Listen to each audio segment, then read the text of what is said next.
Shalom, shalom, shalom. Shalom. J'aime beaucoup cette parole du Seigneur qu'il a prononcée le premier jour de Pâques. Que la paix de Dieu soit avec chacun de nous, chacun de vous. Amen. Amen. Alléluia. Amen. Je ne sais pas dans quel état d'esprit vous êtes venus. Merci beaucoup, mon bien-aimé. Tu m'as mis en difficulté. Hein? Tu m'as mis en difficulté, mais tant mieux. Hein? C'est la parole du Seigneur. Beaucoup de choses, je voulais... tu l'as bien dit en français en plus. En français, c'est le lingala, francisé. Alors, vraiment, je ne sais pas dans quel état d'esprit vous êtes venus, malade, soucieux, quelle préoccupation. Peut-être dans un culte, nous pouvons passer à côté dans la prédication. On n'arrive pas à répondre vraiment à vos attentes. Mais comme notre bien-aimé l'a dit, il y a un qui est parmi nous. Lui ne peut pas passer à côté. Amen. Alléluia. Amen. Et le Seigneur notre Dieu, qu'il fait de nous tous des pasteurs, prédicateurs, lui, il est au rendez-vous. Et que même si nous n'arrivions pas à répondre à vos besoins, mais sachez-le qu'il est là et que sa paix soit dans le cœur de tout un chacun. Oui, amen. Et puis, Amen. par rapport à ce thème de la paix, je reviendrai dans la prédication. J'aimerais justement dire 2 ou 3 choses avant de passer à la prédication. D'abord, c'est les salutations de nos bien-aimés de l'église de Bâle, dont l'évangéliste Agé et moi sommes prédicateurs responsables, qui nous ont prié de vous transmettre leurs salutations. Amen, amen. Ils vous aiment beaucoup, hein, et qu'ils attendent aussi beaucoup de notre collaboration, voir comment est-ce que le Seigneur va nous accompagner sur ce chemin-là. La deuxième chose, évidemment, j'aimerais parler au sujet du pasteur. Je l'ai dit dans votre magnifique convention, que quand on avait reçu le pasteur Daniel chez nous à Bâle, il nous avait apporté beaucoup de bonnes choses. Et puis c'est une grande bénédiction d'avoir dans l'église un homme. Notre rencontre, elle était un peu une rencontre prophétique. Hein? Il paraît que c'est un homme bien, pasteur Daniel. Il paraît, hein? J'apprends à le connaître. Je connais par le biais de mon frère aîné, le premier stagiaire. Alors il nous a apporté une main.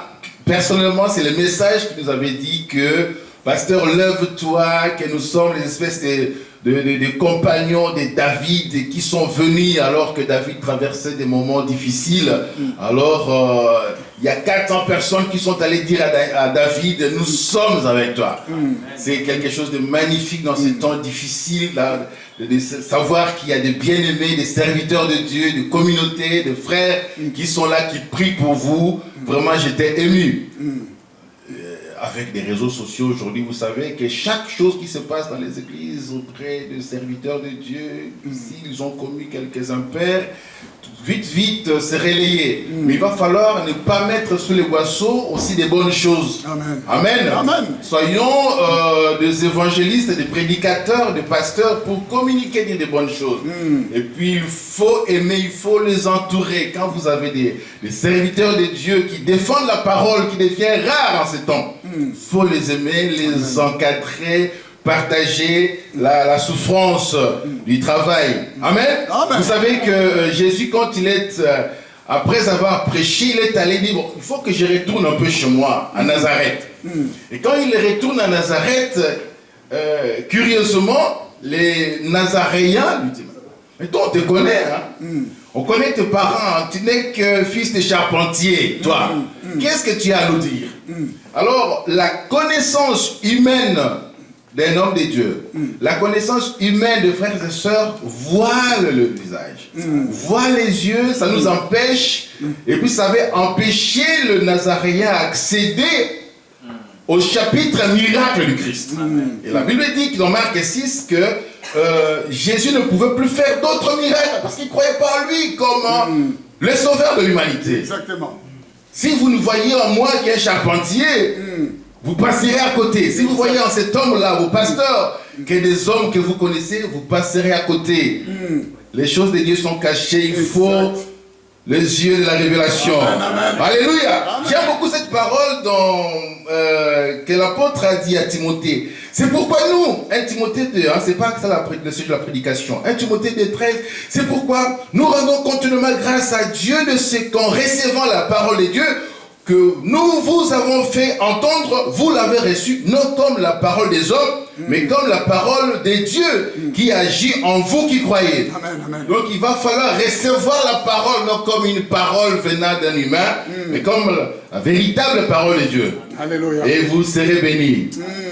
Troisième petite chose à titre introductif, c'est vraiment, frères et sœurs, c'est que vous avez réalisé dans cette église, c'est pour nous tous un sujet d'action de grâce. Amen. Le fait de vous acquérir ces bâtiments, ces lieux magnifiques pour le culte, que Dieu l'a fait avec vous, vraiment, il y a quoi rendre grâce au sujet de vous. Amen, que amen. Dieu vous bénisse, chacun de vous. Amen, amen. Que Dieu vous bénisse, frères et sœurs. Je ferai tout pasteur, même 10 francs, même 20 francs, quoi que ce soit. Je mettrai à titre de ma petite contribution, même pour les rideaux. Vraiment, ce que vous avez fait en ces temps de crise. Imaginez-vous, on ne sait pas aujourd'hui si des pays entiers comme la Grèce va rester en Europe ou pas, mais vous tapez les luxes de vous acquérir un bâtiment pour les seigneurs. Amen. Que Dieu vous bénisse. Alléluia. Amen. Gloire à Dieu. Alors, venons à la prédication. Qu'est-ce que je voulais faire aujourd'hui avec vous? J'ai demandé au pasteur, donnez-moi l'orientation. Il m'a dit, c'est ta maison, faites comme chez toi. Alors, c'est une marque de confiance, mais en même temps un piège, parce que je ne savais plus comment y aller. Qu'est-ce que je fais? Je suis allé voir dans le feuillet qu'on avait reçu de votre magnifique convention, juste regarder le nom de votre église.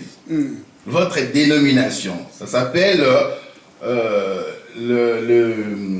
la mission évangélique unité par la foi.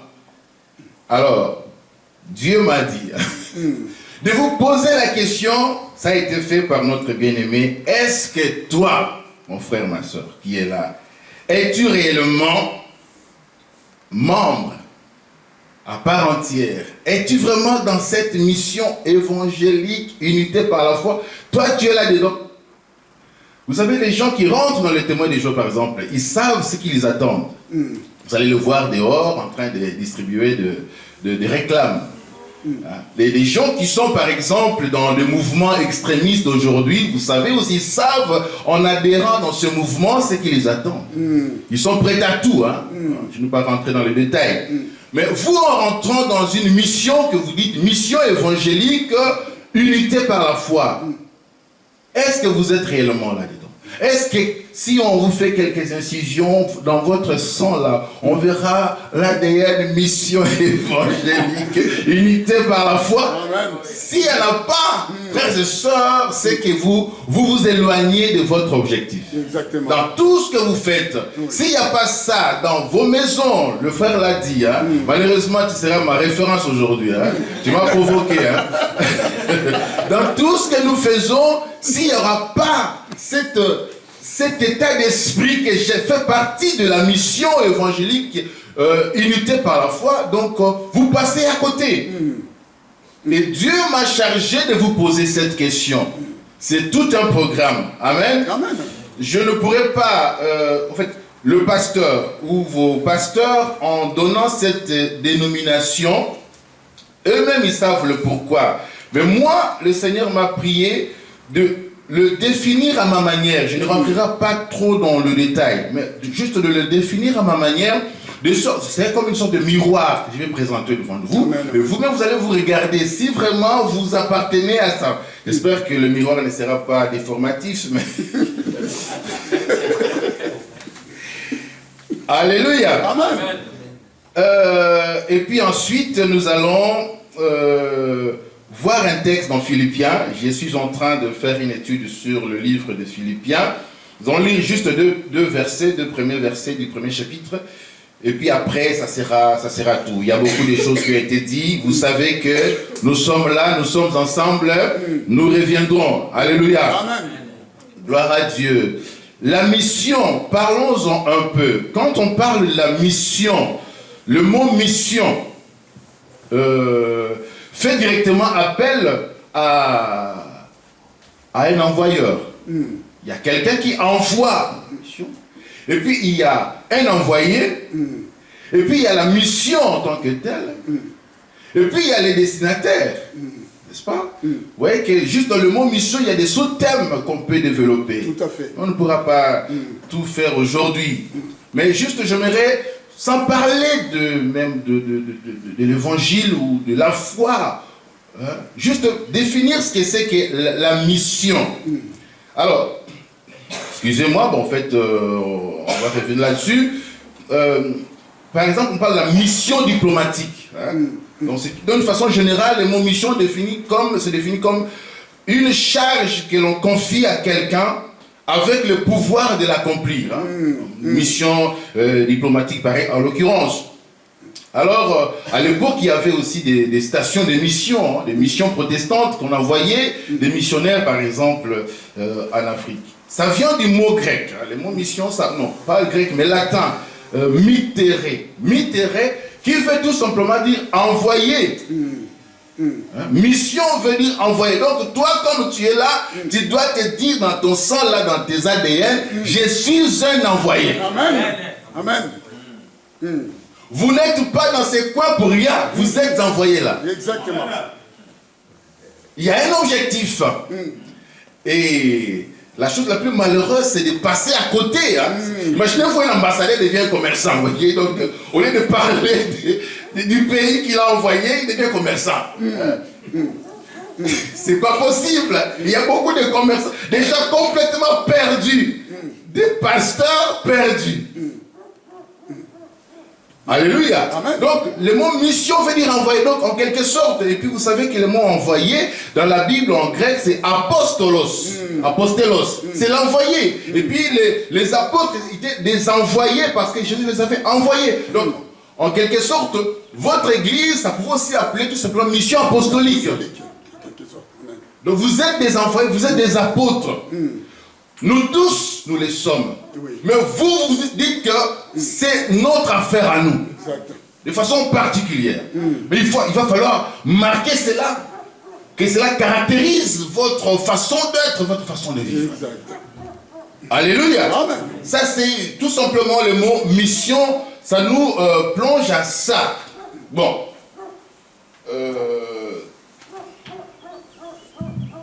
Le temps, ça file. Allons maintenant dans Philippiens. Je pense peut-être Dieu me fera grâce que ça sortira un petit recueil de commentaires sur l'épître de Paul aux Philippiens que je suis en train d'étudier ces derniers temps. Nous allons juste voir les deux premiers versets du premier chapitre. Mais avant cela, je voulais juste dire deux mots sur la ville de Philippe. L'épître de Paul aux Philippiens, c'est une épître magnifique. Vraiment, je vous recommande de lire cette épître. Ça s'appelle l'épître de la captivité. Paul l'a écrit, il était en prison. Mais à l'intérieur, vous trouvez que la joie. Donc, comment dire, ça respire la joie, l'épître de Paul aux Philippiens. Alors, la ville de Philippe, vers les années 400 avant Jésus-Christ, ça s'appelait Crénides. C'est le fameux Philippe qui était le père d'Alexandre le Grand, qui a conquis cette ville et lui a donné le nom de Philippe. Le nom de Philippe vient du père d'Alexandre le Grand. Alors, je vous passe les détails. Vers les années 50 avant Jésus-Christ, ça tombe entre les mains des Romains. Après une bataille, ça devient une ville romaine, une cité romaine. Ça appartenait à la province de Macédoine. Et puis, l'apôtre Paul, lors de son deuxième voyage missionnaire, il arrive en Turquie, l'Asie mineure de l'époque. Et puis il voit dans Acte 16, dans une vision, il y a quelqu'un, un Macédonien lui dit, viens vers nous nous apporter la parole. Je pense que l'Europe crie encore aujourd'hui. Amen. La région dans laquelle tu vis crie. Il faut seulement avoir les oreilles spirituelles pour comprendre la sécheresse spirituelle qu'il y a dans ce monde. Exactement. Les gens, ils ont besoin du Seigneur. Ils ont besoin du Seigneur. Qui peut seulement se prétendre ne pas avoir besoin du Seigneur? Alléluia. Il n'y a que lui seul qui peut sauver l'humanité. Il n'y a que lui seul qui peut sauver la Grèce aujourd'hui. Qui peut sauver l'Europe. Alors cet homme-là dit, viens, Paul voulait rentrer. Et quand il a vu ça, il a dit, ok, je vais traverser la mer Égée pour aller à Macédoine. Donc Philippe, c'est la première ville européenne qui a reçu l'évangile de Paul. Amen. Amen. Et puis qui était la première chrétienne, le premier chrétien dans cette ville-là? Vous le connaissez? C'est une dame. Encore une fois, toujours nos sœurs qui nous sauvent. De temps en temps, parlons de bien de vous, hein? Quand même. Une dame, c'est la première femme à apporter l'évangile, c'était encore une dame. Hein? La première apôtre, c'était Marie de Magdala. Et puis c'est une dame, elle s'appelait comment? Elle s'appelait comment, toi qui poses des questions, hein? La sœur Lydie. La sœur Lydie était la première personne, la première européenne à avoir reçu l'évangile. Et puis il y avait aussi le pénitentiaire, hein, parce que Paul et Silas s'étaient arrêtés, et puis c'est le pénitentiaire là qui était la deuxième personne à recevoir l'évangile. Mais ils ont eu aussi des tribulations à Philippe. Juste pour vous dire que ce n'est pas parce que j'ai reçu une vision. Ce n'est pas parce que c'est prophétique, la mission elle est prophétique. Que ça sera épargné de tribulations, loin de là. Loin de là. Paul a beaucoup souffert. Alléluia. Amen. Parce que j'entends facilement aujourd'hui les gens dire, en tout cas, bon, ce mariage-là, c'est fichu parce que ce n'était pas la volonté de Dieu. Ce travail-là, c'est fichu parce que ce n'était pas la volonté de Dieu. Et puis, bon, là, j'ai abandonné parce que ce n'était pas la volonté de Dieu. Mais la volonté de Dieu, c'est quoi? Vous croyez que la volonté de Dieu, ça va rouler comme sur des roulettes, hein? Hein? La volonté de Dieu, ça passe par la croix. Hein? Exactement. Comme faisait le pasteur tout ça. Hein? La volonté de Dieu, c'est que tu passeras par la croix. Exactement. Ton mariage passera par la croix. Oh oui. Et ça deviendra la puissance du Seigneur après la résurrection. Oh, alléluia. Attends, montre fort les seigneurs quand même. Alléluia. Gloire au Seigneur. L'apôtre a beaucoup souffert pour cette communauté-là. Et quand il était en prison, c'est là qu'il va écrire l'épître, son épître, la fameuse épître de Paul aux Philippiens. Alors, lisons, on va aller vite, lisons tout simplement. Bon, je ne vais même pas lire. Vous savez pourquoi? Parce que j'ai mémorisé tous les livres des Philippiens. Je l'aime tellement, je l'ai mémorisé. Et j'ai vraiment, comme l'a dit mon frère, encore une fois, toi, hein, toujours toi. Donc, vraiment mémoriser.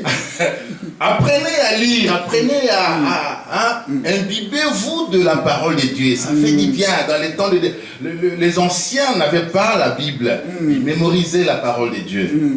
Écoutez ce que dit l'apôtre. Il dit, Paul et Timothée, serviteurs de Jésus-Christ, à tous les saints qui sont à Philippe, aux évêques et aux diacres, que la grâce et la paix vous soient données de la part de Dieu notre Père et du Seigneur Jésus-Christ. Amen. Amen. Juste ces deux versets-là que nous allons essayer un peu de voir pour vous poser la question si réellement vous êtes dans la mission. Regardez frère, qui a écrit cette épître? C'est une question. Qui a écrit l'épître de Paul aux Philippiens? Hein? Moi, je pose des questions. Hein? Et chez moi, le frère et sœurs ont l'habitude même de m'interrompre pour me poser des questions. Hein? Qui a écrit l'épître de Paul aux Philippiens? Qui a écrit l'épître de Paul aux Philippiens? C'est pas possible, s'il vous plaît. Non, moi je viens vers lui. Hein? Qui a écrit l'épître de Paul aux Philippiens? Mais là j'ai triché parce que j'ai regardé. Mais c'est Paul, l'épître de Paul, c'est la lettre de Paul aux Philippiens. C'est Paul qui l'a écrit. Amen. Amen. Mais curieusement, il dit Paul et Timothée. Je me demande pourquoi dans l'introduction l'apôtre cite Timothée. Et pourtant il n'écrit pas en nous, il ne dit pas nous, vous dites. Il dit, moi je vous écris ceci. Et Timothée n'intervient peut-être qu'au 2e chapitre. J'estime vous envoyer Timothée. Donc déjà, les 2 premiers mots de ce texte nous parlent de quelque chose de très fondamental dans une mission. Amen. La collaboration. La collaboration. L'unité par la foi. Nous le trouvons là au cœur, juste les 2 premiers mots de cette lettre, il y a la collaboration. Voilà. Frères et sœurs, dans la mission, pour que ça tienne, nous devons apprendre à collaborer. Amen. Collaborer, c'est se faire confiance. Oui. C'est la codépendance aussi.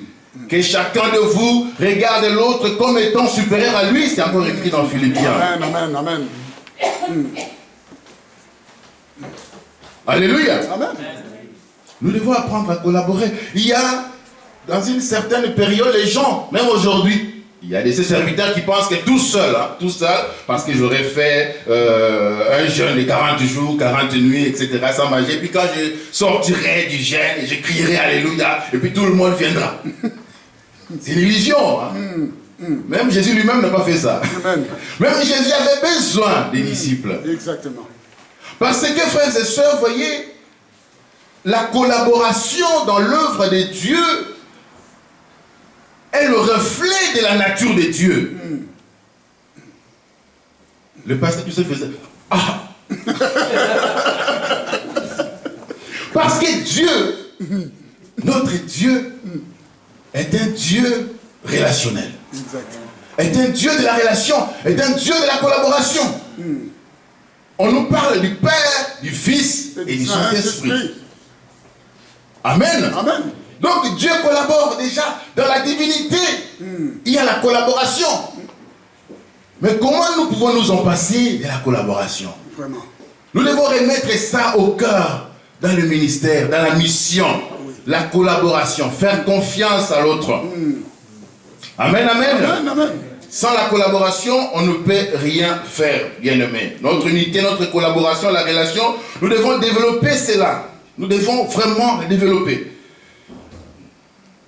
Et puis, l'apôtre dit ceci. Paul et Timothée, serviteurs de Jésus-Christ. Et pourtant, dans d'autres épîtres, il dit Paul, apôtre. Apôtre. Paul, apôtre. Hein? Le Corinthien, Romain. Il dit Paul, apôtre. Mais ici, pourquoi il dit serviteur? C'est-à-dire qu'une mission, comme notre mission, la mission évangélique, on doit apprendre à s'humilier. Amen, amen, amen, amen. C'est une simplicité. Alléluia. Acclamons pour le Seigneur. Amen, amen. Être simple dans l'œuvre de Dieu, apprendre à se simplifier. Il disait souvent, il est apôtre parce que les autres doutaient de son apostolat. Donc quand il se disait Paul apôtre, c'était aussi dans un sentiment polémique, hein, parce que vous doutez de mon apostolat, vous avez été avec le Christ, mais moi aussi il m'a rencontré sur le chemin de Damas. Amen. Amen. Mais là, il n'a pas à prétendre de son autorité, parce que la relation qu'il avait tissée avec les Philippiens, c'était une relation affectueuse. Dit Paul, serviteur. Serviteur. Qu'est-ce que nous avons fait de l'église du Seigneur aujourd'hui?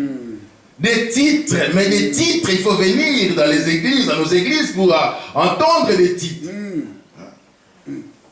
Pasteur, évangéliste, bon, docteur, ça va encore. Après on rentre, évêque. Les gens ils oublient que l'évêque ça veut dire seulement surveillant. Hein? L'évêque, ça... Mais il ne veut pas être pasteur, il pense que évêque c'est plus. Non, évêque c'est. Évêque, bon, évêque, tout le monde est évêque. Alors il faut le prendre en anglais. Bishop. Bishop. Après, non, moi c'est H. Bishop. Les démons, frères et sœurs, n'ont pas peur des titres. Hein? Exactement. Hein? Les démons n'ont pas peur des titres. Il a peur de la puissance que nous dégageons. Si nous savons rester dans la prière. Il n'a pas peur des titres. Qui peut être plus grand que l'apôtre? Qui peut être plus grand que le Seigneur? Nous sommes plus grands que le Seigneur aujourd'hui. Apprenons l'humilité. Dans la mission, si nous ne savons pas être humbles, dans la simplicité, mon frère Daniel, non. Dominique, c'est lui qui balaye. Moi, je suis contre toi. Il fait l'œuvre de Dieu. Il est là.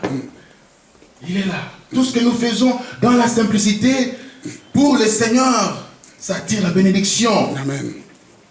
Nous avons détruit l'église du Seigneur avec des titres. Nous cherchons des choses qui n'intéressent personne. Paul, serviteur. Pire encore, frères et sœurs. Le mot que l'apôtre utilise ici, ce n'est même pas serviteur. Douloi, grec. S'il vous plaît, je fais ça. Bon, je ne peux le balancer que là. Douloi, en grec, ça veut dire, vous sentez le son douloi. En français, vous sentez un son là. Douleur, merci. Vous sentez le mot douleur.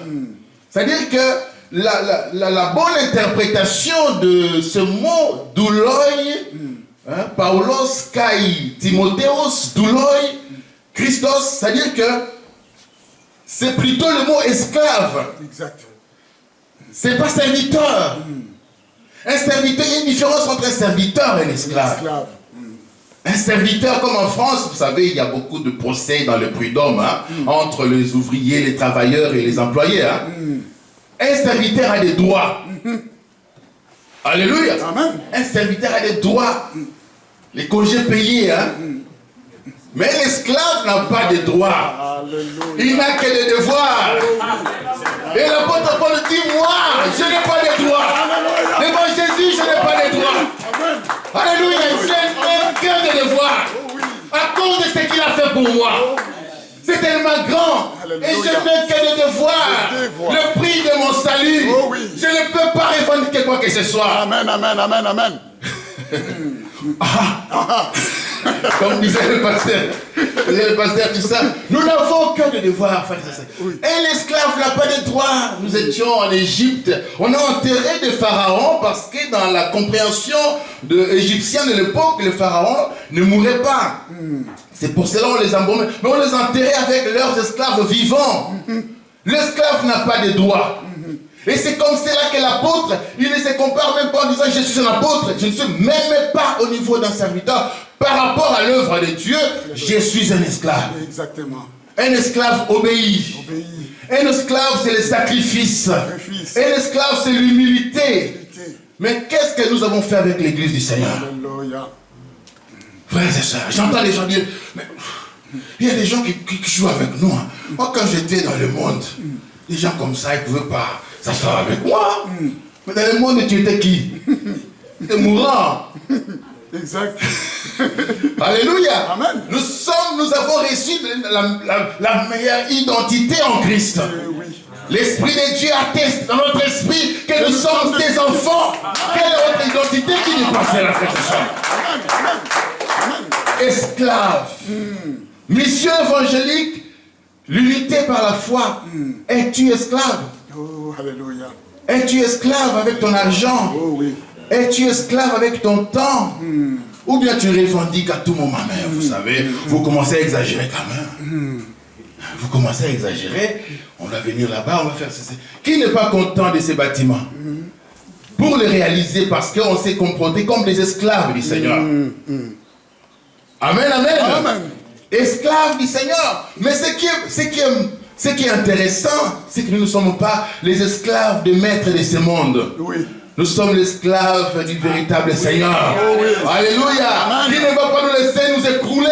Non, non, non, non, non, non, non, non, non, non, non. Lui, il donne sa vie pour ses esclaves. Exact. Quel genre de maître nous avons? Oh, alléluia. Alléluia. Amen. Il donne sa vie pour ses esclaves.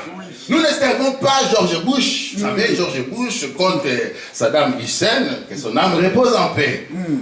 Il dit, bon, vous les djihadistes, non, la djihad, comment on appelle ça? Les Marines, vous allez là-bas. Lui, il signe dans le palais présidentiel, il envoie des gens en guerre. Sarkozy, ici en France, il a envoyé des gens contre les Kadhafi. Les rois de ce monde, ils restent dans le palais royal.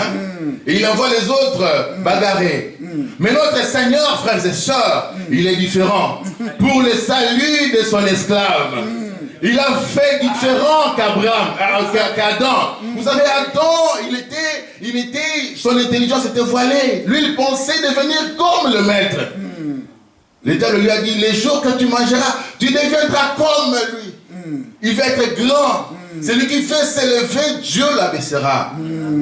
Alléluia. Amen. Mais notre maître, lui, qu'est-ce qu'il a fait? Pour sauver ses esclaves, il a quitté les trônes. Amen. Lui qui existait en forme de Dieu, Oui. il n'a pas regardé ça comme une poire arrachée. Oh, oui. Il s'est fait esclave, frères et sœurs. Amen. Il s'est fait comme un homme. Oh, Il oui. est descendu. Aha. La Bible déclare que Jésus-Christ est descendu. Oui. Il a pris la forme humaine. Amen. Voilà pourquoi Dieu l'a souverainement élevé.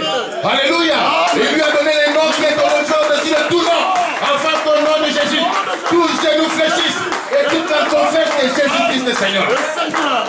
Et il nous a montré le chemin. Oh oui. Le chemin de l'humilité. Amen. Le chemin de quitter la gloire pour devenir semblable aux hommes. Oh oui. Pour sauver les hommes. Exactement. Si nous sommes une mission évangélique dans cette province, dans cette région, nous devons avoir ces soucis-là. Exact. De quitter notre confort. D'aller vers les gens. De nous sacrifier, frères et sœurs. Oui. On peut beau critiquer les témoins de Jéhovah, ils font un travail magnifique hein, Oh oui. dans leur contexte. Oh oui. Oh oui. Amen. Amen. Serviteurs, esclaves, gloire à Dieu.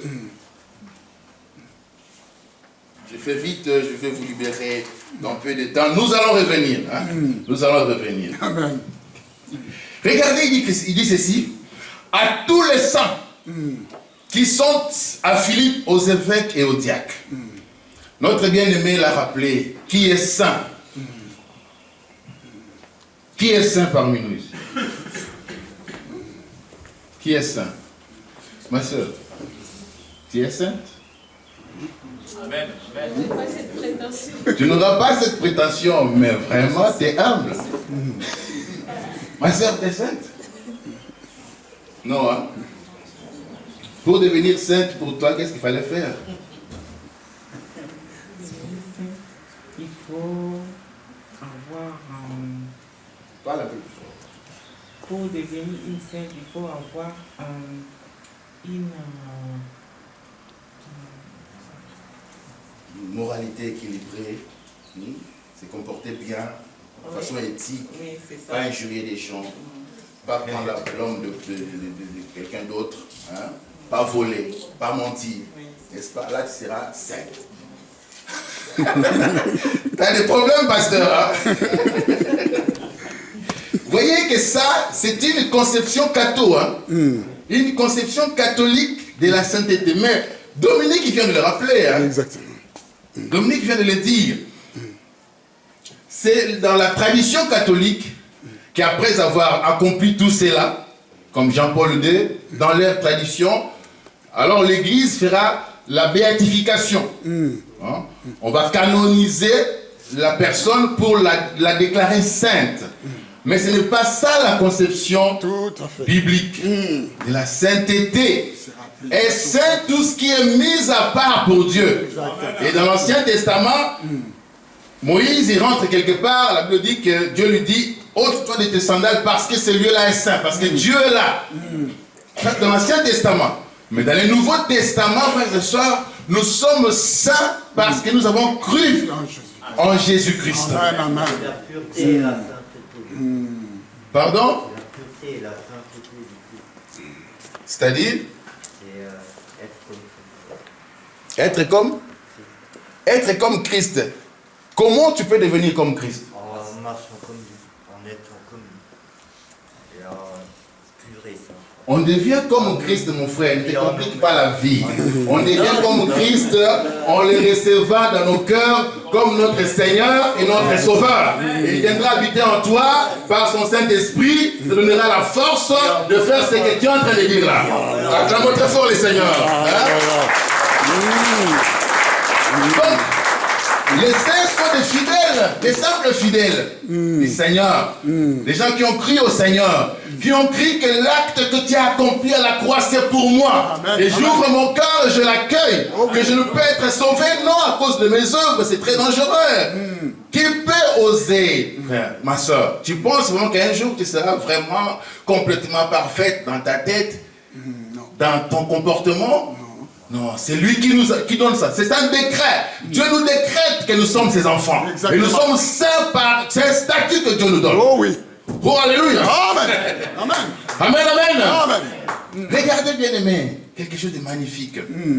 J'ai lu un texte où Benoît XVI, le pape émérite, quand il adresse les salutations, voilà comment il a formulé. C'était lors du séjour, comment on appelle ça, la journée mondiale de la jeunesse, hein, c'était à Cologne. Voilà comment est-ce qu'il formule son introduction. C'était en Allemagne. Monsieur le Président de la République, Mesdames et Messieurs les membres des autorités civiles et politiques, Messieurs les cardinaux, vénérés frères dans l'épiscopat et dans le sacerdoce, chers citoyens de la République fédérale, chers frères et sœurs et chers jeunes. Je ne sais pas si vous avez remarqué quelque chose. Donc vous voyez qu'il commence par les gens élevés, pour terminer par les gens les plus saints. Mais l'apôtre Paul fait l'inverse. Au lieu de commencer par les évêques ou les diacres, il dit aux saints. Alléluia.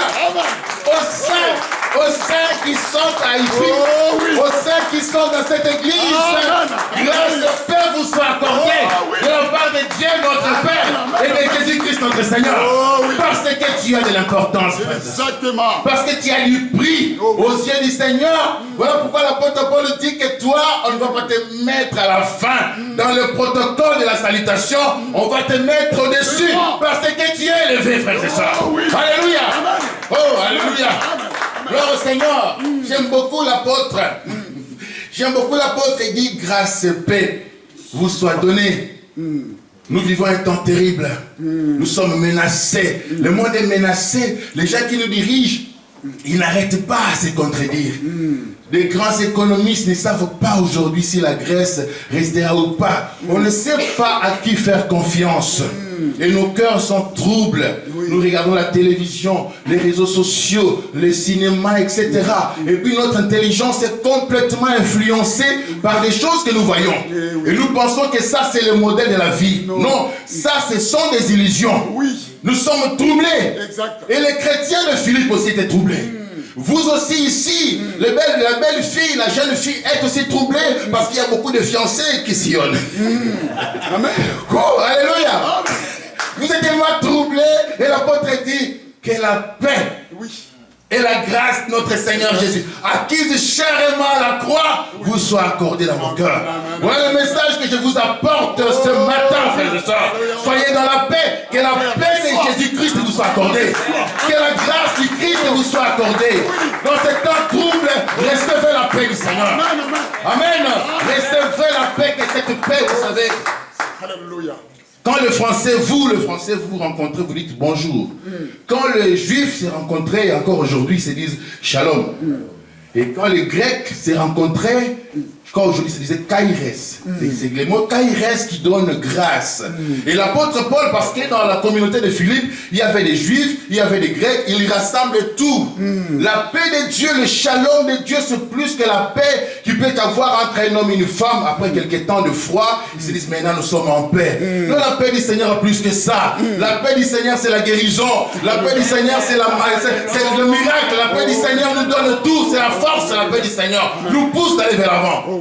La paix du Seigneur, le prince de paix.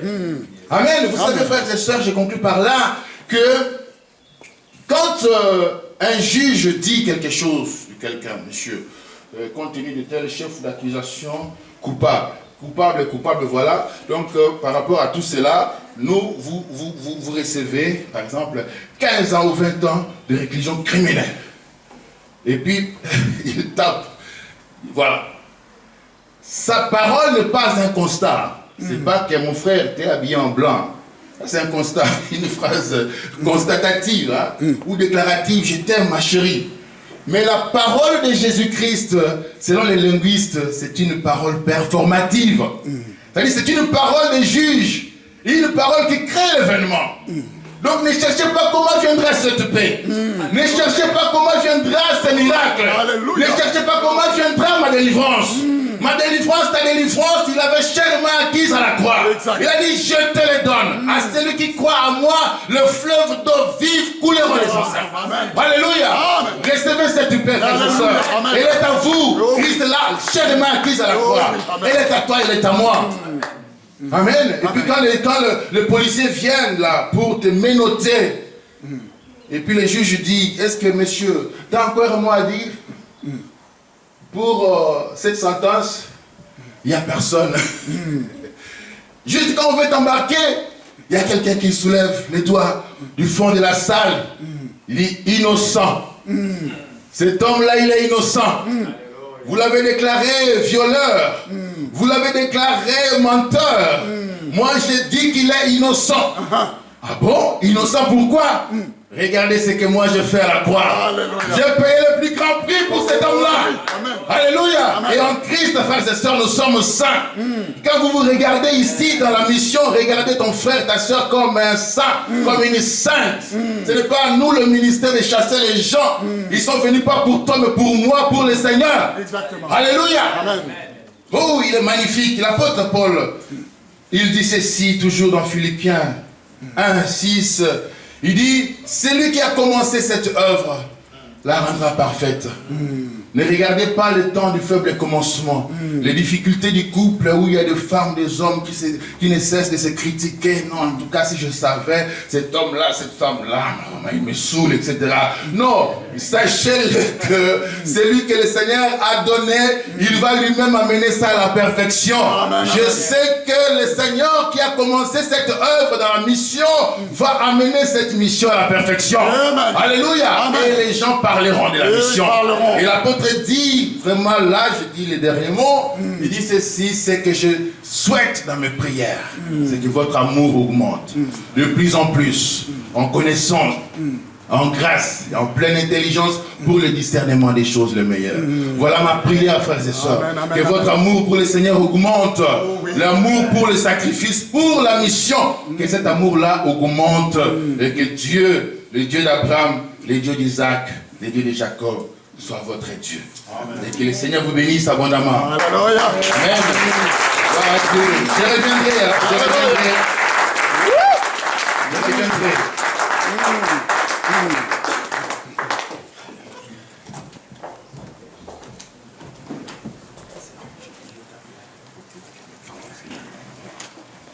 Amen, bien-aimé.